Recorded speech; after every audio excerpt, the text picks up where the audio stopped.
Today's headline is the Shaker People, oldest existing communistic society on continent.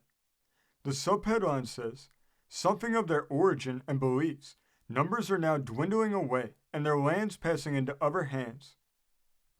It says, this people vowed to celibacy, soon will be but a name among us.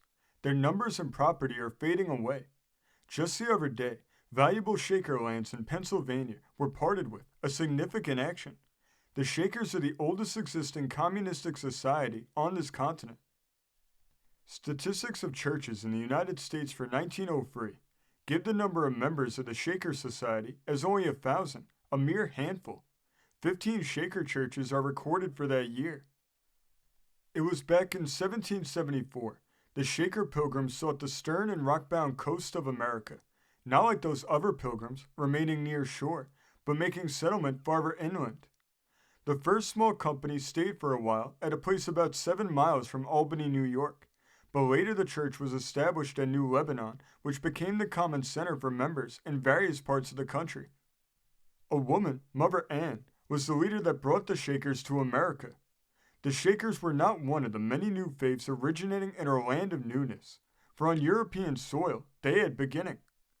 It was in the first half of the 18th century they arose as a distinct body, but they traced their principles back to the Camisards, or French prophets.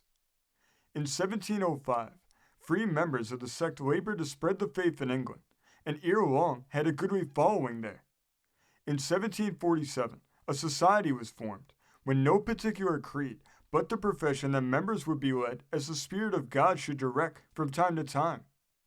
Anne Lee joined the society and rose to importance as one to whom special revelation was made.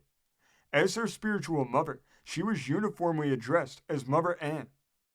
Mother Ann died 10 years after coming to America, but the Shakers continued to flourish. Societies were formed in scattered parts of the land, in the eastern states and the west, ever hospitable to new creeds, eagerly welcomed these prophets, the messengers telling of a simpler, purer life. Charles Nordhoff, who made a study of communistic societies in the United States, writing in 1875, gives an interesting picture of the Shakers, a record of personal acquaintance with certain families.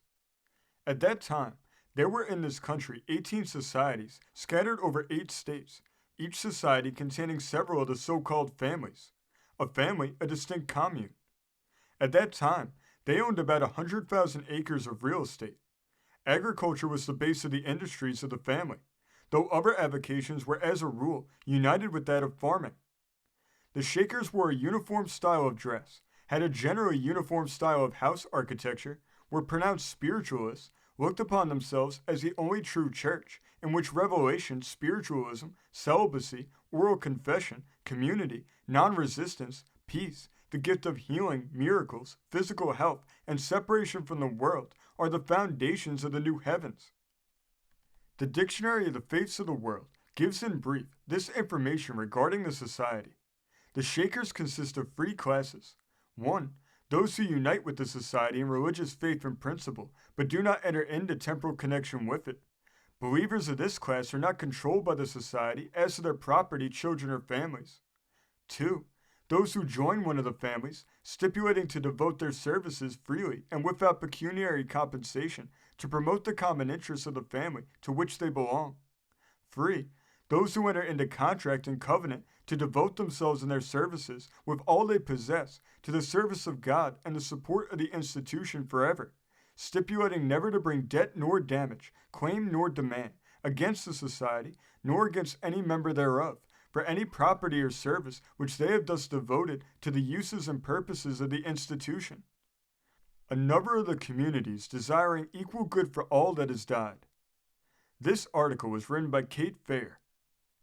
This story comes from the great state of Kentucky, being reported in the Bourbon News of February 17, 1905.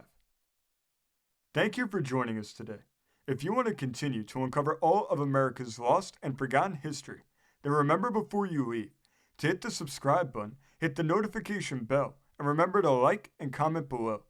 And we will see you next time on Americana Archives.